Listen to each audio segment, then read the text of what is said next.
හැමෝම හොඳින් ඉන්න ඇති කියලා මං හිතනවා. මට මේ ගෙවෙන්නේ ටිකක් නෙමෙයි හුඟක් අමාරු කාලයක්.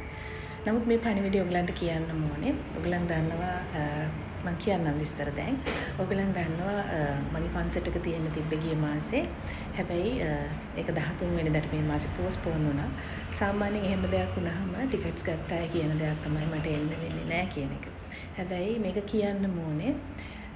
ගිය මාසේ 13 වෙනිදා තියෙන්න තිබුණු කන්සර්ට් එකට ඒක පෝස්ට්පෝන් වුණා කියන පණිවිඩය ලැබෙන්නේ නැතුව බදුල්ලටම ගියපු හොටෙල්ස් බුක් කරගෙන ඒ දුර ගෙවාගෙන ගිහිල්ලා උදේ මට කෝල් කරපු කීප දෙනෙක් හිටියා.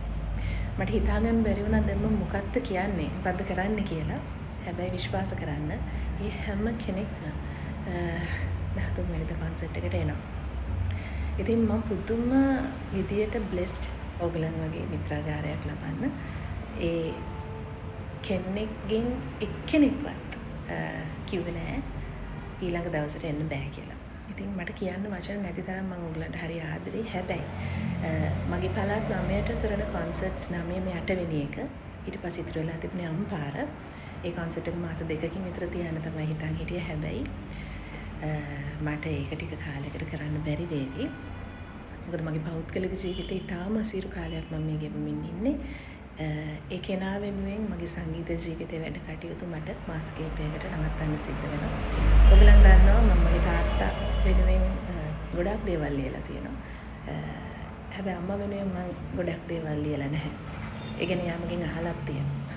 ඉතින් ඒකට හේතුව මම කවදාවත් හිතුවේ නෑ යාම මට නැති වෙයි. ඒ නැති වෙනවා කියන බයක්වත් එයාට අවුරුදු 58යි. හැබැයි අප්‍රේල් මාසේ 12 වෙනිදා වෙච්ච සිද්ධියක් එක්ක මට ගොඩක් දේවල් වලින් ඈත් වෙන්න සිද්ධ වෙනවා. ඒකට ලොකුම හේතුව මගේ අම්මා. ඉතින් අද මේ වෙනකොට මම මේ ගත්ත තීරණයත් එක්ක අම්මා සුවපත් වෙමින් ඉන්නවා. ඉතින් ඒ නිසා සංගීත ජීවිතේ බොහෝ දේවල් වලින් මට ඈත් වෙන්න සිද්ධ වුණා. මම හිතනවා ඔයගලන්ට මම ඉන්න තත්ත්වය තේරෙනවා කියලා. මොකද මේ වෙලාවේ මට මගේ සංගීත ජීවිතයට වඩා අම්මගේ ජීවිතේ ගොඩාක් වැදගත්. ඉතින් ඒ නිසා අම්පාරේ කොන්සර්ට් එක එන්න ටික දවසක් මාස කිහිපයක් මාස ගණනාවක් ගත වේවි. හැබැයි මේ කොන්සර්ට් එක 13 වෙනිදා පුළුවන්කමකට නෙවෙයි කරන්නේ.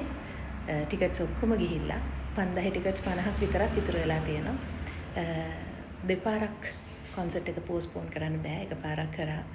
ඒ නිසා ඒ පැය කිහිපය, ඒ පැය දෙකමාර මම කොහොම හරි ඔයගොල්ලොත් එක්ක ගත කරනවා. වෙනදට මම ඔයගොල්ලන් කියන හැමදේම අහගෙන ඉන්නවා.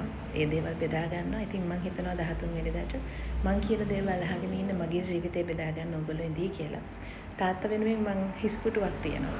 වෙනදට ඒ හිස්පුටුවේ එහා අම්මා වාඩි වෙලා ඉන්නවා.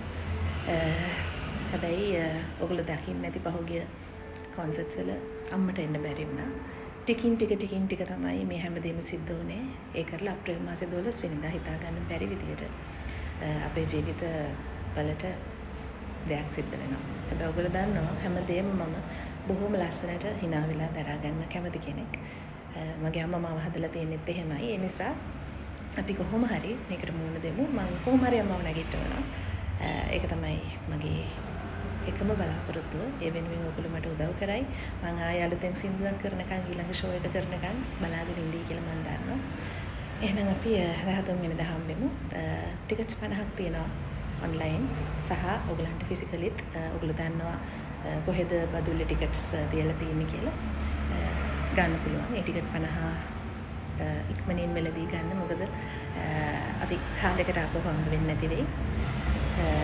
හැබැයි මම Facebook එකේ ලියනවා මට පුළුවන් හැම වෙලේකම මම ඔයගලන්ට කතා කරනවා. මොකද Facebook කියලා කියන්නේ සෝෂල් මීඩියා කියලා කියන්නේ අපිට ඕන වෙලාවක දේවල් ෂෙයා කරගන්න තියෙන හොඳ තැනක්. ඉතින් ඔයගොල්ලන්ගේ දේවලුත් මට කියන්න ලියන්න. මෙච්චර කල් හිටියා වගේ මේ වෙලාවේ මම හිතනවා මාව තේරුම් අරගෙන මගේ මිත්‍රාගාරේ මාත් එක්ක මිදී කියලා අපි හම්බෙමු. හැමෝටම ගොඩාක් ආදරේ. මම අපි